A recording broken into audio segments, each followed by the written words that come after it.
God believers dyan, people of God, sa video ito, andito na naman ako para mag-share na naman ako sa inyo ng aking kaalaman kung paano nga ba natin maproteksyonan ang sarili natin laban sa mga evil schemes, mga evil plans, o paano nga ba natin paano nga ba natin sila mapaglabanan.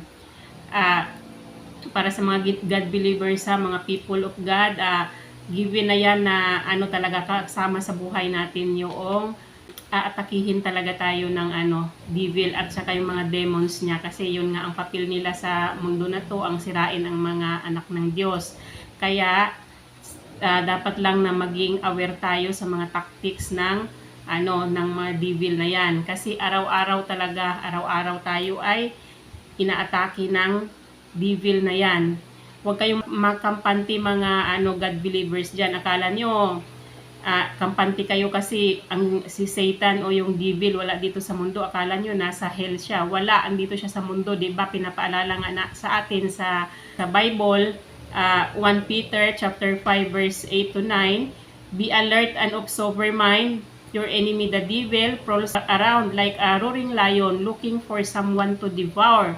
Resist him, standing firm in the faith, because you know that the family of believers in this world is undergoing the same kinds of suffering. So, ibig sabihin, andito talaga sa mundo natin si Satan, di ba? Naghahanap siya, inahalin tulad siya sa isang roaring lion. Naghahanap siya, nagmamasid siya sa paligid kung sino yung pwede niyang atakihin. Kaya tayong mga God believers, mag-ingat-ingat tayo sa sa tactics ng devil na yan. Kasi yan, strategy yan para tayo ay sirain tayo, para ay mawalan tayo ng pananampalataya sa Diyos na Diyos amang kinikilala natin. 'Di ba? Kaya mag-ingat tayo, kasi yan si Satan, yung devil na yan, kung ano-anong pinoproject sa atin yan, kung ano-anong itinatanim sa utak natin yan, naghahanap talaga ng paraan yan para mapasok yung utak natin, para makontrol tayo, na andyan yung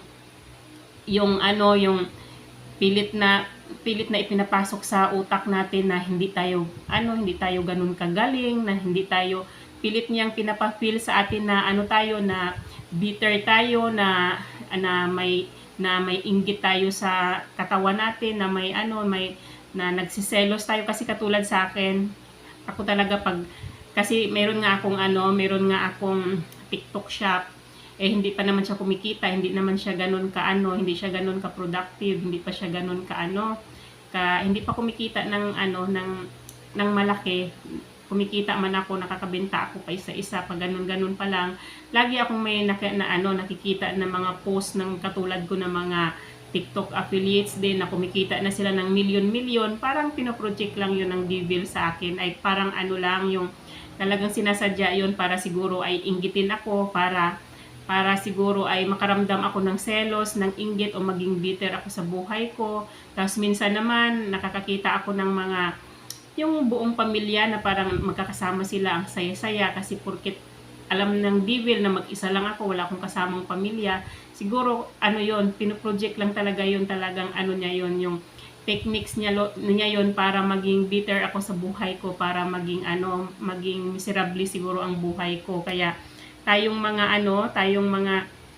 God believers, mag-ingat-ingat tayo sa mga tactics ng devil na yan, kasi paraan lang niya yan para tayo ay pagsilosin, para tayo ay makagawa ng kasalanan. Kasi yung mga negative thoughts pa lang na pumapasok, yung mga yung mga ganung pag-uugali na kahit sa isip lang, 'di ba, sa isip lang natin na naiinggit tayo, or nagsiselos tayo, or naging bitter tayo sa mga pangyayari sa buhay natin.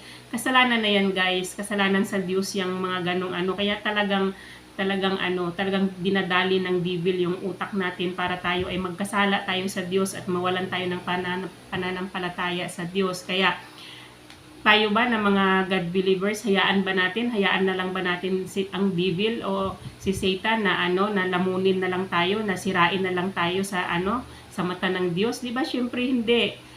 Talagang talagang kailangan nating kailangan nating labanan yang devil na yan. Hindi pwedeng magpapaanod na lang tayo sa devil na yan tayo, na mga anak tayo ng Diyos, kailangan may karapatan tayo na karapatan natin na mag-prosper sa mundong ito kasi tayo yung nasa tama, tayo yung nasa katotohanan, di ba?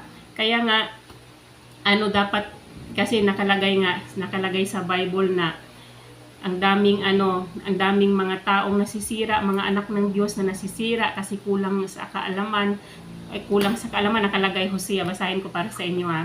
Hosea chapter 4 verse 6, my people are destroyed for lack of knowledge. O diba, sabi ni God, ang mga tao niya nasira sila dahil sa kakulangan sa kaalaman. Kaya dapat tayo alam natin kung anong posisyon natin kay God.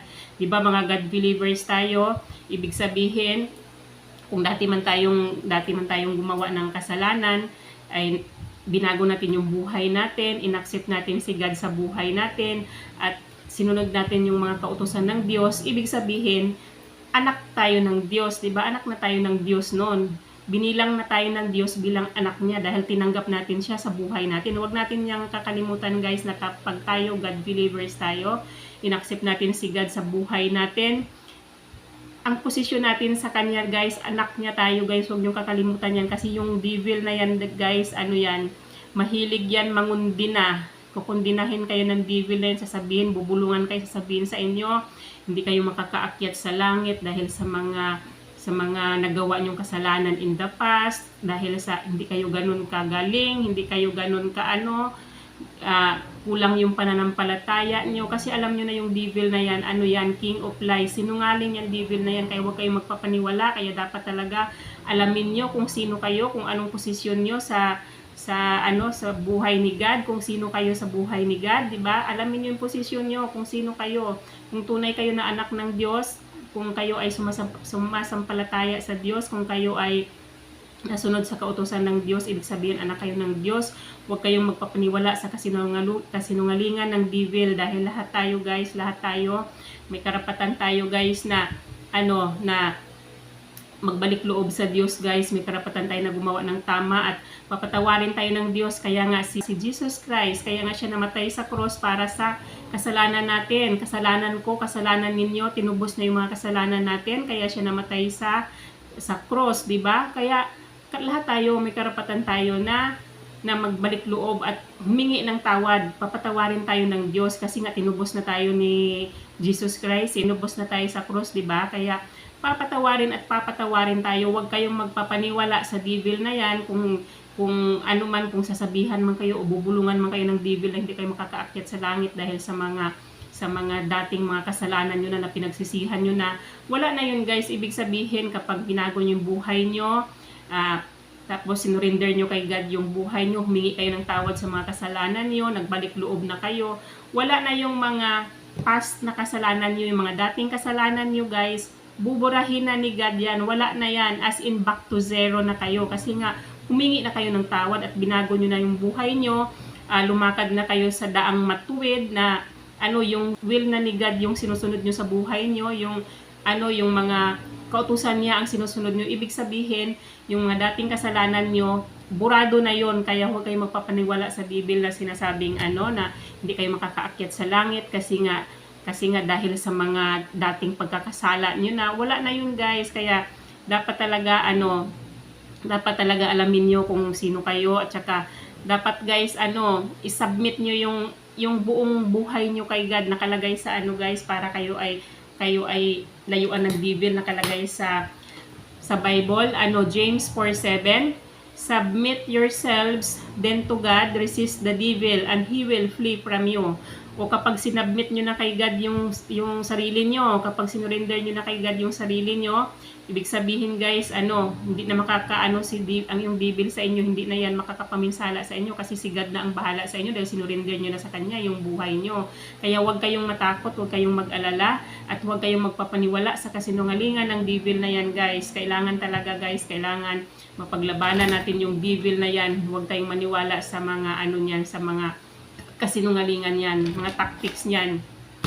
Kailangan lang talaga guys, put on the armor of God. Nasa Bible yan guys, para hindi yan makapaminsala yung devil na yan, yung si Satan, hindi makapaminsala sa buhay natin.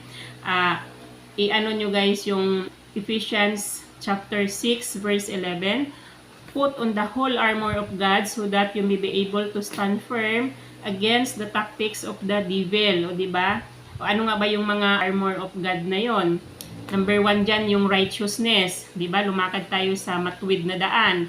Yung truth, katotohanan. Diba? Tapos yung peace. Tapos salvation guys, nandyan din yung words of God, nandyan din sa ano, kasama yan sa armor of God guys. Kapag yan in-apply nyo yan sa buhay nyo, in-apply nyo yan sa sarili nyo guys, hindi kayo niyan ano guys, hindi kayo kayang patumbahin or atakihin ng devil na yan guys, kasi yan ang powerful weapon natin guys, yung talaga yung armor of God guys. Yan talaga dapat i-apply natin sa sarili natin para hindi tayo ma-defeat ng devil na yan, hindi tayo kaya-kayanin ng devil na yan, hindi tayo mabuli ng devil na yan, kasi tayo may alam tayo, may kaalaman tayo. Kaya kailangan talaga i-apply natin yung armor of God, yung 5 armor of God na yun. Ulitin ko, righteousness, truth, tapos peace, 6 pala siya, 6. Tapos may faith, yung pananampalataya natin kay God.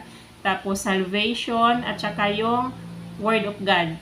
Kailangan i-apply natin yan sa buhay natin guys, para hindi tayo kaya-kayanin ng devil guys, para matakot sa atin yung devil, kasi may alam tayo guys, may alam tayo sa mga salita ng Diyos. Kailangan mag-aral tayo ng mga salita ng Diyos, yung nasa nakalagay sa Bible, para hindi tayo kayang atakihin, hindi tayo kayang patumbahin, o hindi tayo kayang apihin ng devil na yan, kasi alam natin kung anong posisyon natin kay God, at saka alam natin yung mga salita ni God, at saka lalo na pag